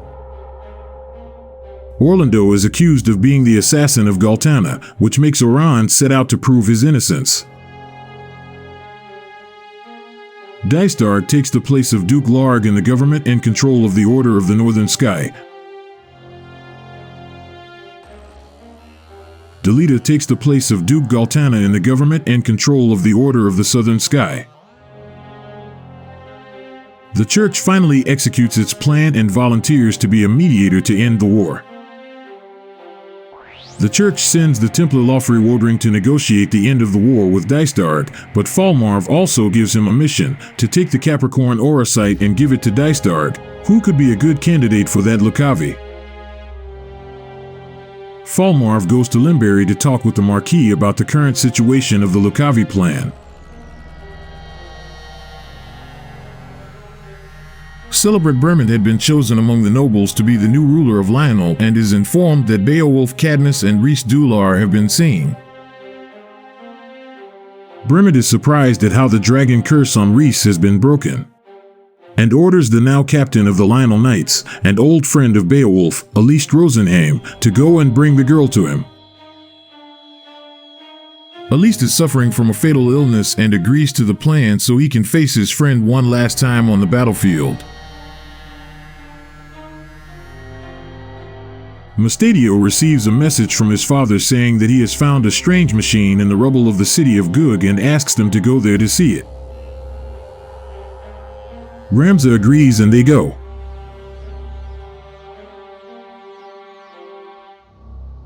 On the way, near Lionel, Beowulf and Rhys say goodbye to Ramza to escape together, but Aliste appears and kidnaps Rhys, taking her to Lionel Castle. Beowulf and Ramza go to the castle and confront each other at the gates. Beowulf defeats his friend, who dies happily in his arms. They advance into the castle and find Celebrant Bremen. Cowardly, he orders the servants to attack the invaders, but they are easily defeated. Seeing that he will be killed, Bremen uses his powerful magic on himself and transforms into a powerful black dragon. After an arduous battle, the dragon is finally defeated. Beowulf rescues Rhys, and as a way to thank Ramza, they will fight by his side until the end. Ramza and his group continue their journey, finally arriving at the city of Gug. Bisrudio Bonanza shows them what he has found, and it is a robot very similar to the one they had faced in Nelveska Temple. The Aquarius Aurosite begins to react with the robot, and after being inserted, the machine turns up and asks for orders. Ramza orders it to fight alongside them, and the robot immediately becomes part of the group.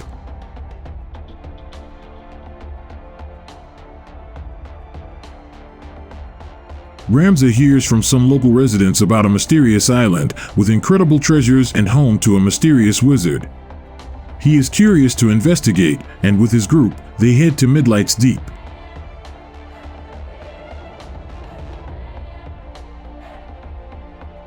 The place is completely dark as they descend through its tunnels, full of traps and monsters never before seen by men. However, with a lot of strength and determination, Ramza and his group manage to overcome the challenges of this cursed dungeon and reach its last floor. There, they find the powerful wizard Ivalice and his companion, the beast Biblis.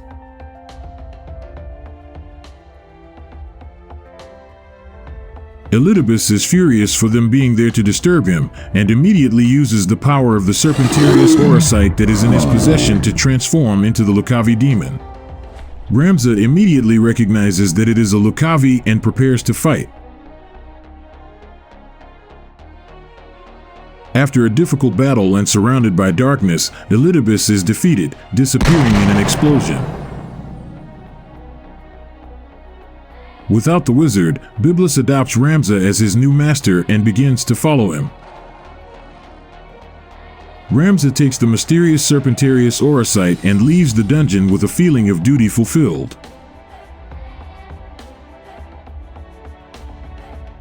Ramza is informed that his sister, Alma, is with Marquis Elmdor in Limberry Castle, so he begins his preparations to travel to Limberry. The Templar Meliadal also discovers that Ramza is going to Limberry and goes after him in search of her revenge. Laufrey arrives to negotiate with Dysdark, but without them realizing it, Zalbag is nearby listening to the whole conversation. Dysdark says that he will not accept the end of the battle, because since Ramza prevented the deaths, both armies are still very strong and he will not stop the war until Prince Aurenos assumes the throne that is rightfully his. Laufrey tries to intimidate Dysdark, saying that he knows he is the assassin of his own father through mushroom poisoning, and that this can be proven by looking at his grave. As a sign of the church's good faith towards Dysdark, Laufrey hands over the Aurosite as a gift and leaves. Zalbag, who heard the whole conversation, begins to suspect that his brother is his father's assassin and begins to go after ways to prove it. While passing near Zeltinia Castle, Agrias asks Ramza for her to go and meet with Princess Ovelia. Ovelia is happy to see Agrias since she thought she had died and asks her to stay to protect her.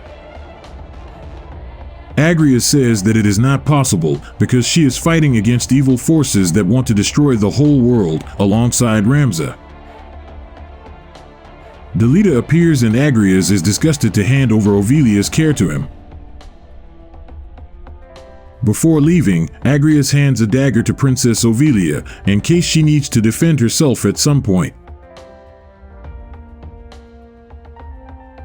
Falmarv and the Marquis talk about the Lucavi plans. Falmarv says that he has found a suitable host for Adremalek and so they can begin the preparations for the resurrection of their boss, Ultima. Falmarv says that Alma is Ultima's host, and that now they just have to find a way to get to the sealed land where Ultima was imprisoned so they can free her and all of them will be free. Despite finding some enemies on the way and defeating them, Ramza and his group arrive at Limberry Castle. But what awaits them is a trap, and the Marquis' assistants, Celia and Letty, are waiting to ambush at the entrance of the castle. Despite the trap, Ramza manages to subdue them. The two women use their demonic powers to teleport inside the castle and inform the Marquis that Ramza has arrived. Falmar flees from there and goes to look for how to get to the sealed land. Ramza faces the Marquis and his companions, and after an arduous battle, Celia and Letty lose their human disguises, revealing their true forms, and are killed. Elmdor flees to the castle crypts and Ramza goes after him. At the entrance of the crypt, Elmdor uses his demonic Lucavi powers to bring from the darkness back to life and under his command the warrior Argith Thedalphus, to Ramza's surprise. They exchange some insults, and after a battle, Argith is defeated and they advance into the crypt. Meliadal, who is nearby, sees them entering the crypt and goes after them. Ramza finds the Marquis, who uses the power of his aura sight and transforms into the demon Zalara. Meliadal also sees the transformation and realizes that it was these demons who killed her brother, and not Ramza. Ramza and Meliadal fight together. With the combined power, they manage to destroy Zalara, who explodes, leaving only his aura sight on the ground. Meliadal apologizes for blaming Ramza, and asks for his help to find out what the Lucavi want and to find her father, Falmarv. Meliadal says that the Templars gave an aura sight to Ramza's brother, Dystarg, so they decide to go find him in Egros Castle.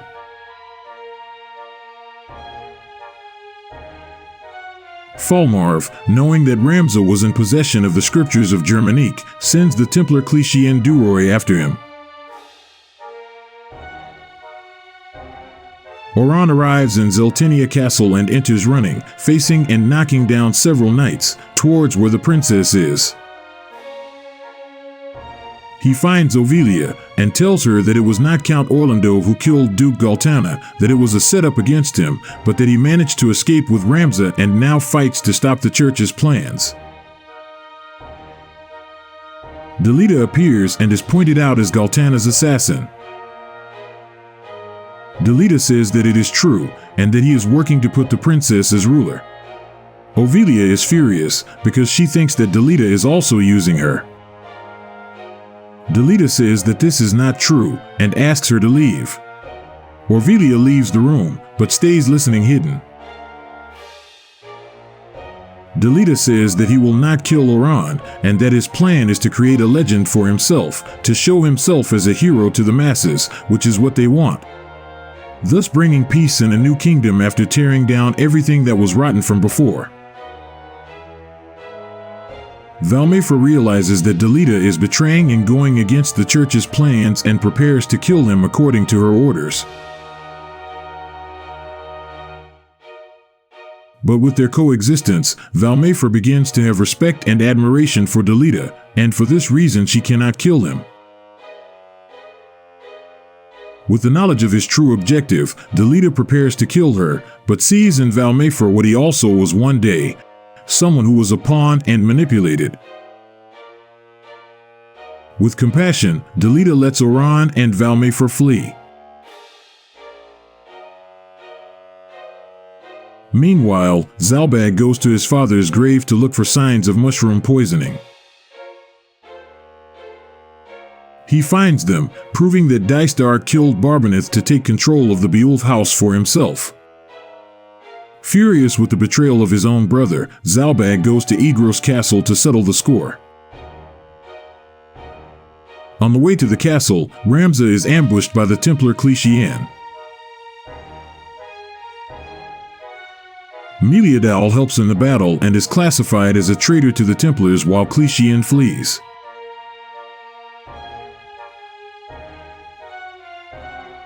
Arriving at Egros Castle, Zalbag attacks Dystarg, who calls his knights to face him. Ramza arrives. Zalbag says that Dystarg is responsible for killing their father and seeking power, so they join forces and face their brother. Dystarg is mortally wounded, but at this moment the aura sight that is with him is activated and he transforms into the demon Adramelech. Immediately after the transformation, with his evil powers he kills Zalbag and begins the fight against Ramza. After a very challenging dispute, Ramza manages to subdue the demon and kills it, leaving only his aura sight on the ground again. With the deaths of Zalbag and Dystark, the Beowulf house is ended. Ramza decides to go to Mulland, the main base of the church, to save his sister from the Templars.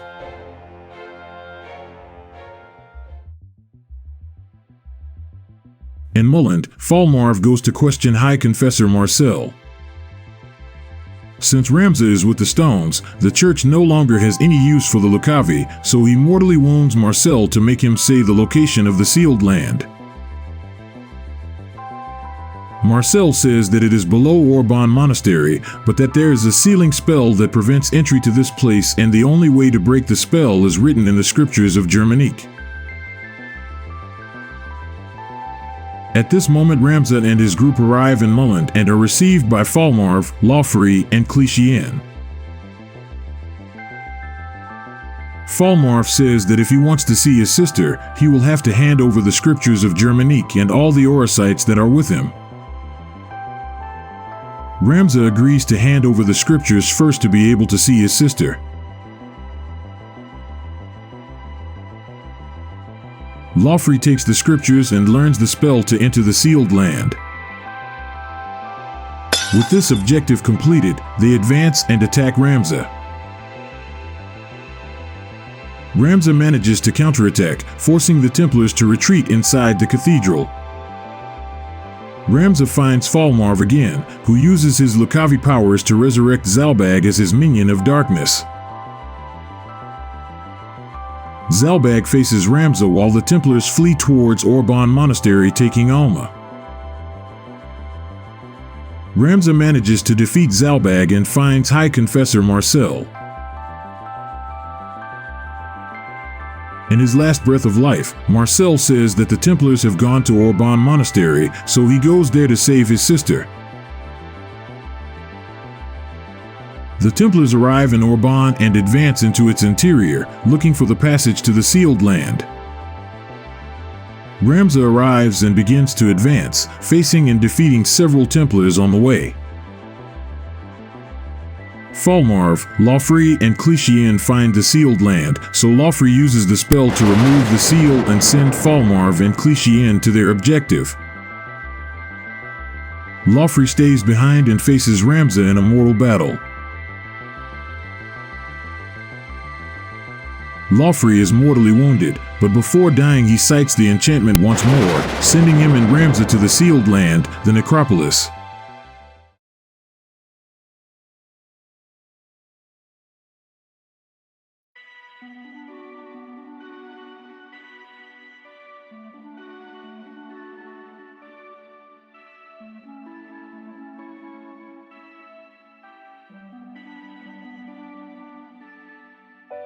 Arriving there, Lawfrey uses his last forces to destroy the portal, so now there is no way to return to Ivalice.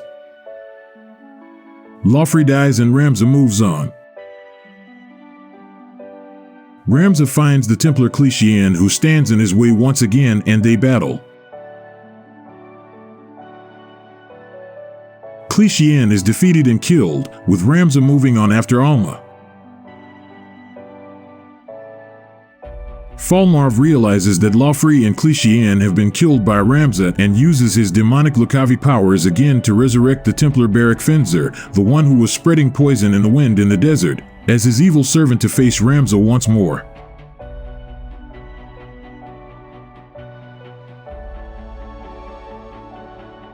Ramza and his group manage to defeat him and Barak is destroyed.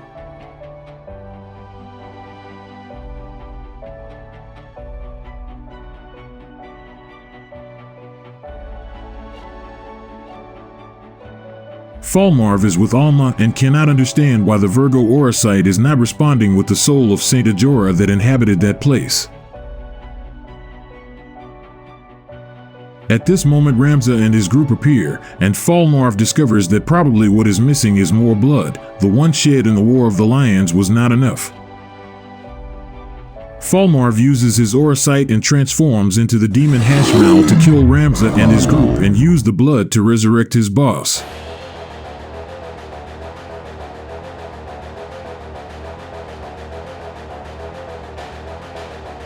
They fight, but Hashmal is defeated.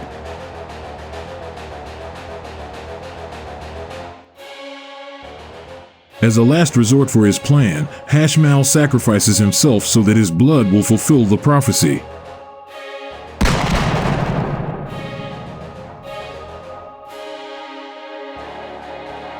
With this last sacrifice, Saint Ajora is resurrected and takes control of Alma's body. Alma fights against the control and manages to free herself, separating her body from the body of Saint Ajora. Ajora is furious and activates the Virgo aura sight, transforming into the head of the Lucavi, the High Seraph, the Blood Angel, Ultima. Seeing that powerful creature in front of him, Ramza and his group have to stop her before she escapes and destroys the whole world.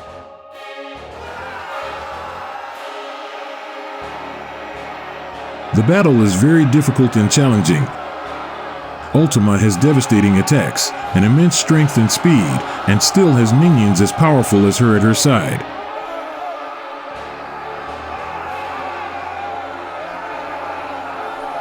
But despite all this, and especially because Ultima has just been resurrected and has not had time to gather more power, Ramza and his group manage to wound her little by little, until she is finally destroyed.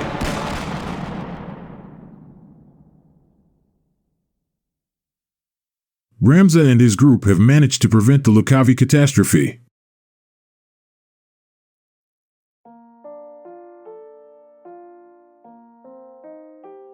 In Ivalice, some time passed. Delita and Ovilia got married and the legend was built, registered, and published. A young commoner who pacified the kingdom, who joined with the princess, and they began to build a new era of light. A funeral for Alma was made, also serving to mark the definitive end of the noble house Beul that had maintained influence in the kingdom for 3 centuries. Ramza, for being considered a heretic by the church, was denied a burial and even his memory in the family books. Oran and Valmafer went in secret to Alma's burial, but saw Ramza and Alma fleeing on Chocobo in the distance, indicating that they had survived. Ramza and Alma ended up hiding somewhere and would no longer be seen by people.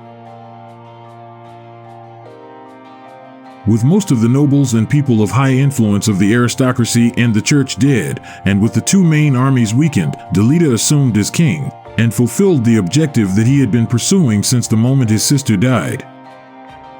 Now, there was no one above him.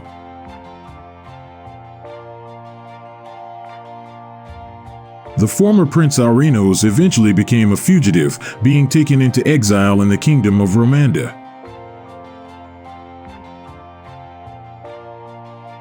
After the coronation, Queen Ovilia disappears.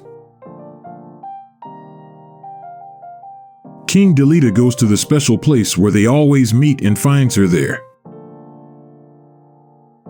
Ovilia, then seeing that man has used everyone to achieve his objectives and has even discarded his friend Ramza, takes the dagger that Agrias gave her and stabs the king.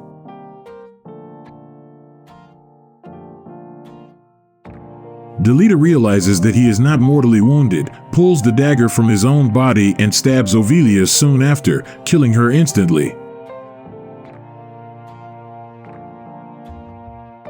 Now, there is truly no one above him. Delita probably announces that the queen was assassinated by some enemy of the crown, thus being able to govern alone. Oran Durai, one of the only ones who has witnessed and knows about the real events and objectives of Delita, with the other person being Valmafer, seeing that Ramza is erased from history, decides to write the Durai papers, which detail the true history of the War of the Lions and Ramza's battles with the Lucavi. The Church of Globados discovers the existence of these documents and, knowing what would happen if they were published, confiscates them and condemns Oran for heresy. Oran is burned at the stake.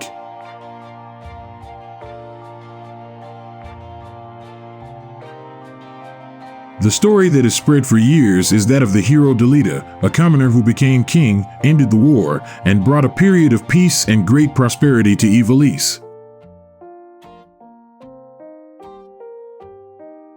For 100 years after the War of the Lions, Eraslam Durai, a student of the Middle Ages and a descendant of Oran, finds the Durai papers and begins to reveal the true story of what happened in Ivalice at that time, as shown in this video. This is the story of the forgotten hero, the hero of the Zodiac.